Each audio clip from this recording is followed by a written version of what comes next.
This session is going to be discussing the Magic Box, or a portion of the Magic Box. The Magic Box is located on the main toolbar.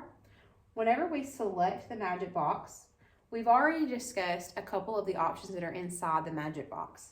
So we've discussed where your documents are housed. We've discussed where the sticky note tool is located, which is at the top of the Magic Box toolbar.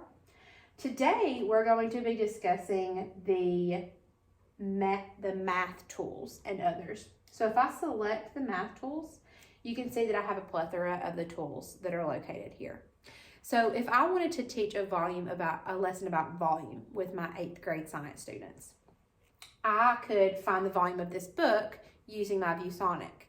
So in order to do that, I would need a ruler, and I would click and drag that object of the ruler. And then I would also need a calculator. So I could click and drag the calculator. Then in order to get rid of my Magic Box, I would simply just exit out.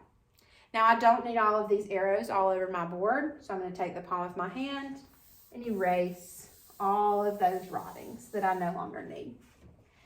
Now obviously my ruler is much too long.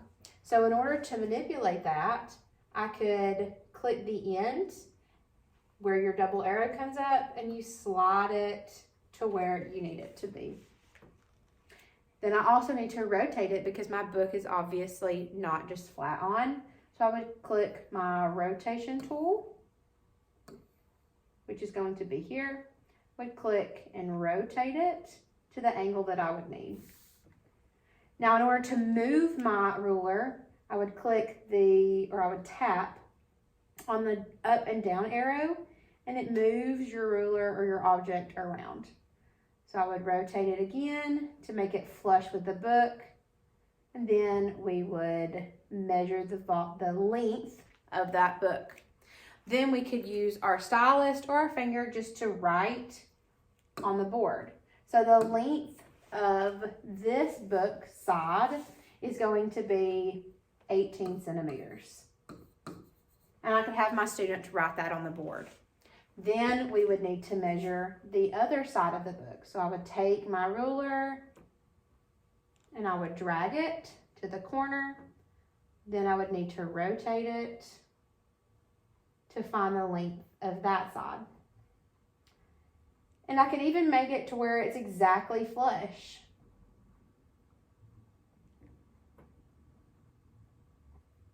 So it would be easier for my students to read the actual length.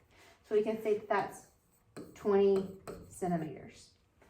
Then I would need to rotate it again to find the total height of the book. And we could see that it would be, let's say 6 centimeters. Well, now that we know the length, the width, and the height of the book, I can bring my calculator over to the whiteboard for us to use it to manipulate. So I could take my 18 centimeters times the 20 centimeters times the 6.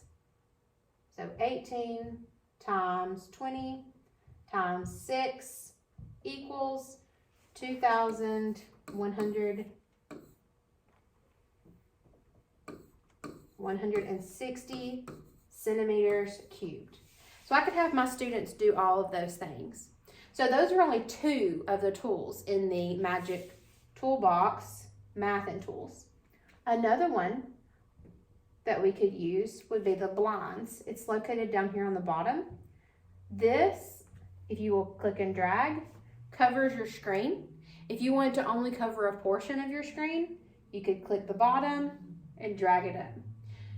If you were wanting to hide your ViewSonic for your students to come in, this would be a really good tool to use. In order to get rid of it, you just come over here and click your X. Some more tools that are in your math tools would be like a dice. So you would click and drag. This would allow you and your students, you could add multiple dice. You can change the color of the dice. It allows you to work with your dice. So you could you could determine your groups this way, or you could just use it in a math lesson.